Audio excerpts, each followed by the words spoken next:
My first heart melt was when he tapped me on the back, and I turned around in class and there was Dan, and he had shoulder-length red hair, and he was wearing red plaid pants and dirty combat boots, and my face turned the color of his hair, and I felt this orb of glow around my heart that if I wasn't wearing clothes, I would probably have looked like E.T. But I was wearing clothes. I, too, was wearing plaid red pants, but I had shiny new combat boots. And then he said, "Hey, can I get your number?" And I had my first swoon. And I guess I gave it to him, but when you're in the middle of a swoon, you don't really know what's happening in reality. But when I went home that night, he called, and my mom answered, and she said, "It's Dan." And my face turned the color of his hair again, and I brought the phone into my room, and I answered it, and he said, "Do you just want to hang out on Saturday?" And I was like, "Sure." And I hung up the phone, and my mom said, "Who's Dan? Does he get all A's?" And not only did I have my first heart melt, I was recovering from a swoon, and now my mom was embarrassing me. But this was the first boy that I hadn't known since kindergarten. He was the first boy that I didn't see pee in his pants from some point from the start of school through 8th grade. And I went to this huge high school, and there were so many boys. It was awesome, but he was the cute one that listened to ska and punk, and he sat behind me in music class, and he wanted to hang out with me on a Saturday. But no, Mom, he did not get A's. In fact, it was a couple months into freshman year, and he was getting C's and D's. And he started mosh pits at punk shows and made sure that those mosh pits turned into fights afterwards. My first date was on South Street in the rain on a Saturday. We just walked up and down and up and down. And when we hugged goodbye, I felt this heart flutter that I will remember forever. But all we did was hug goodbye, and I was too scared, I think, of what would happen next. And subconsciously, I thought maybe he was like a little too badass for me. So it didn't really sting when he started to date my one best friend, and then he started to date my other best friend. Because I made sure that anytime I was going to go on a date with someone, that my heart had to melt, I had to swoon, and I had to have a constant flutter. And that combo of feelings is now referred to as the Dan. We weren't really friends in high school. We were solid acquaintances, I guess. Like, I hung out with him because he dated my best friends, and I did end up going to his house in the Northeast. It was his new house because he had actually burnt down his old house.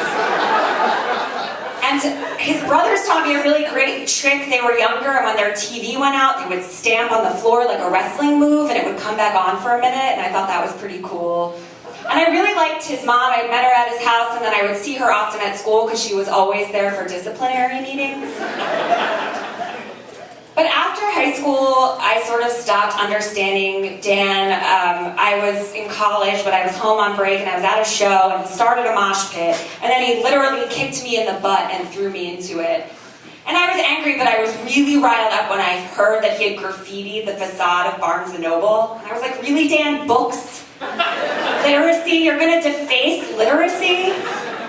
And then I heard that his friends were turning violent and they were doing really shitty things, and I just thought, you know what, Dan, like, you really could have done better. And then I heard he was moving to New York, and I lived in New York, and in New York, all of the Philly transplants hung out with each other and made sure to stay in touch. But I didn't want him there. I didn't want him coming to the bars that I went to and the shows that I went to and starting fights, so I dreaded running into him. And then he showed up at my apartment in Brooklyn with an air conditioner. My best friend, his ex-girlfriend, had called him to the rescue because I was going through a horrible breakup, and I was in a hysterical pile on the floor, and it was the middle of a heat wave in the summer, and I was sweating and I couldn't breathe. And so he brought me an air conditioner, and he put it in. And when I cooled down and when I calmed down, I realized I could really appreciate what he did for me. And I looked at him and I was like, you know what? The boy that just broke my heart, I never had the Dan with him. And then he said, do you just want to hang out? And I said, sure. But I didn't really mean it because I wasn't ready to be friends with him again. I didn't want him in my life because of what I thought he did, the shitty people, the shitty things. So when he called me, I didn't answer the phone. But I saved the message because I did want to call him back at some point, just not now. And then I heard that he was in New York because he wanted to go to culinary school, and he was going to culinary school. But I actually found out too late because he had gone home to Philadelphia for a weekend and he was killed in a drunk driving accident. And I'm not trying to make this story a downer or a eulogy of any sort, but I felt this anger and this turmoil and this sadness. It was the first time I had those feelings sunken low in my gut. And I just want to share with you that there was a whole spectrum to those feelings in the Dan, and those were now part of them. But I had that message on my phone after he died, and I just didn't want to erase it because I just wanted him to have another chance. But another thing about Dan that I remember in high school is that he dropped acid in health class when the teacher had her back and was writing stuff on the board. And he was also missing teeth from a fight, but he still always had that shit-eating grin. And he was the first person to make me feel like I was worth knowing, and to want to be my friend, and to know to give someone a second chance. So I know that anytime I have those Dan feelings with someone else, I'm going to do the same for them. Thank you.